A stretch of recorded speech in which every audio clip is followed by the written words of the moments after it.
Sarah. Lauren! What is going through your mind, girl? I think I know. What do you think is going through my mind? Have you taken a cold shower?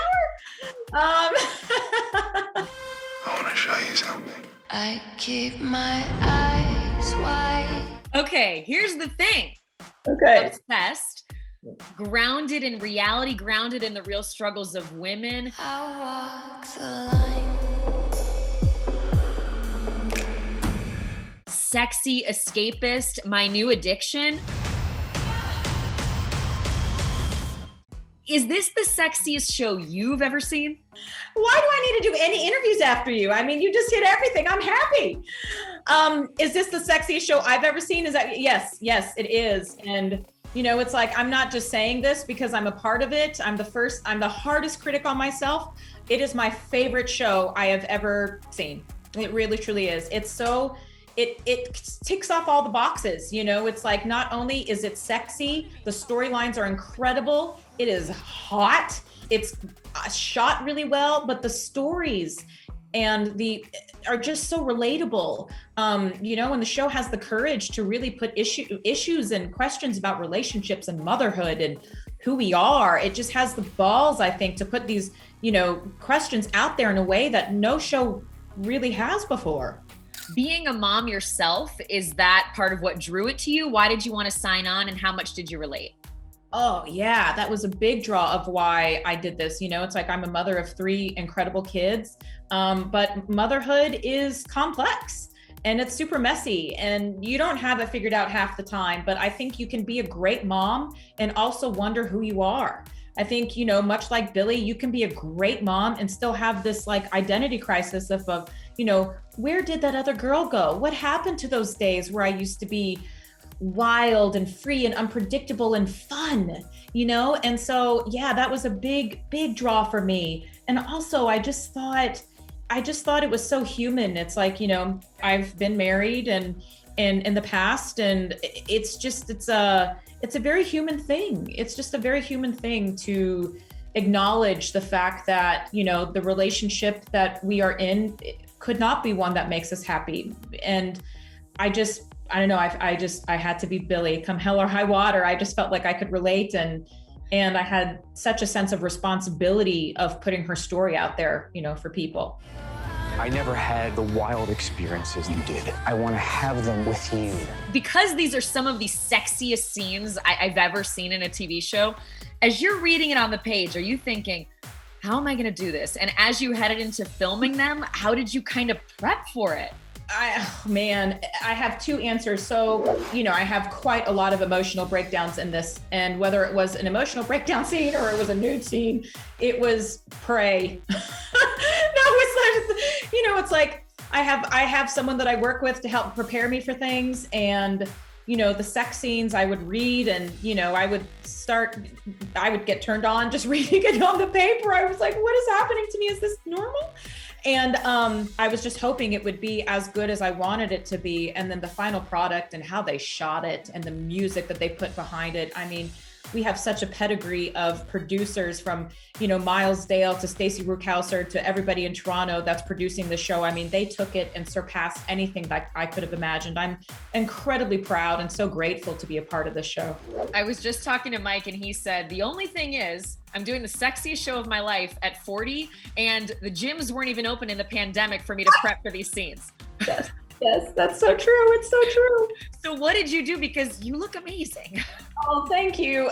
You know, I could sit there and give you some shitty answer about how, you know, I worked out or whatever, but no, honestly, I didn't. And I didn't work out. I was in every scene. So it was super hard to try to go running or something beforehand. And also the amount of material I had just really kept me busy. And, you know, I lived off of a steady diet of coffee, and coffee.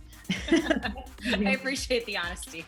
And yeah, it sucked. And I'll tell you, when we first got shut down, I filmed for 2 weeks, and then the pandemic hit. And the first thing I did was pour a whole bunch of M&Ms into a jar of peanut butter.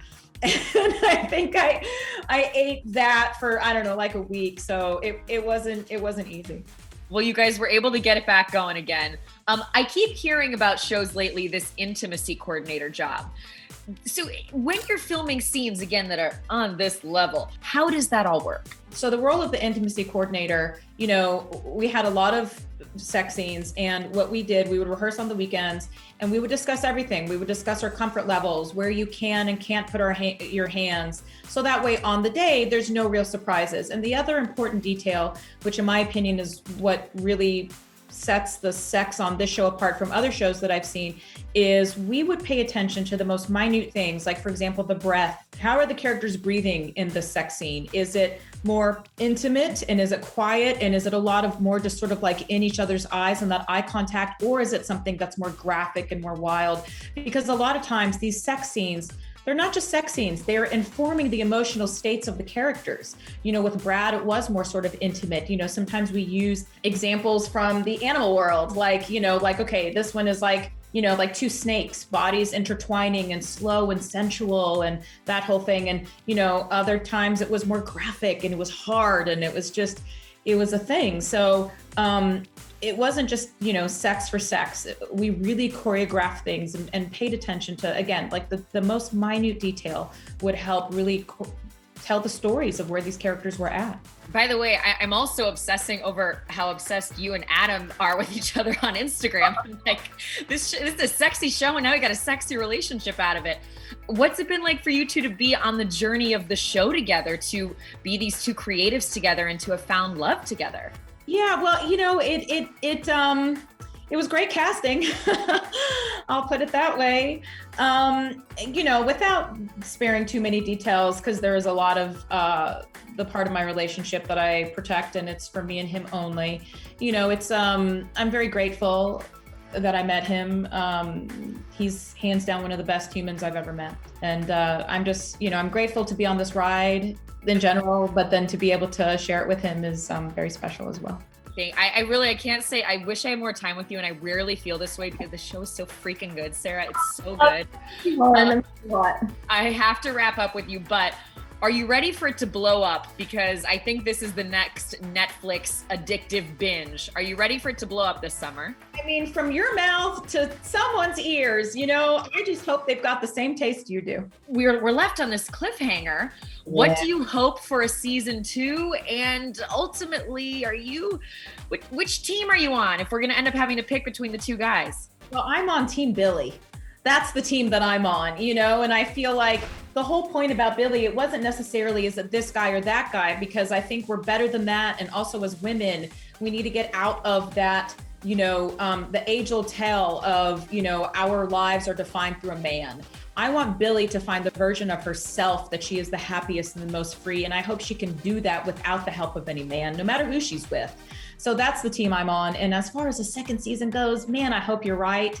You know, it's like, we don't know. And I just hope that these stories continue to spiral even more down the rabbit hole that they already have. And, you know, Billie's got to live in this complex world of sexual, like she's sexual and she's unhappy and she's happy. And, you know, there's just a circus of things to explore with her. So I hope we get another chance to do it again, because I sure do love Billie a lot.